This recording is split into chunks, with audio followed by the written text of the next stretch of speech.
આદિલભાઈ, ઘણા દિવસ થઈ ગયા, તમે કાંઈ આપણા કસ્ટમર માટે, આપણા ઇન્સ્ટાના ફોલોઅર્સ માટે કાંઈ સ્કીમ લઈને નથી આવ્યા યાર. અરે ભાઈ, સ્કીમ જોઈ છે. હાલો તમને આજે સ્કીમ આપું.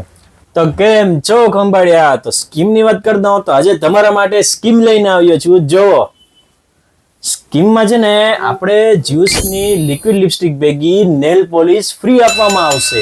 આદિલભાઈ, તો જ્યુસની લિપસ્ટિક છે તો નેલ પોલિશ રનિંગમાં આવી છે કે કેવી આવી છે? અરે ભાઈ, આપણા કસ્ટમર છે ને સારું જ વાપરે છે તો પછી નેલ પોલિશ એ સારી જ દેવાની હોય ને ભાઈ. ને નેલ પોલિશ ની વાત કરતા હું તો તમને જ્યુસની લિક્વિડ લિપસ્ટિક ભેગી એની જ નેલ પોલિશ ફ્રી આપવામાં આવશે. અને આ ઓફર લિમિટેડ ટાઈમ માટે છે, તો જલ્દીથી જલ્દી અમારી શોપ પર વિઝિટ કરો, મહેક નોવેલ્ટી જામ ખંભાળિયા. અને અમારી આઈડી ને લાઈક કરો, ફોલો કરો અને શેર કરો. ઉભારીઓ એટલું જ નહીં, અમારી આ રીલ ને લાઈક કરેલું હશે, અમારી આઈડી ને ફોલો કરેલું હશે અને રિપોસ્ટ કરેલું હશે અને કોમેન્ટ કરેલું હશે ને, તો આ સ્ટિક ભેગી તમને એક નહીં પણ જ્યુસની 2 નેલ પોલિશ ફ્રી આપવામાં આવશે. તો રાહ શેની જોવો છો? જલ્દીથી જલ્દી વિઝિટ કરો, મહેક નોવેલ્ટી જામ ખંભાળિયા.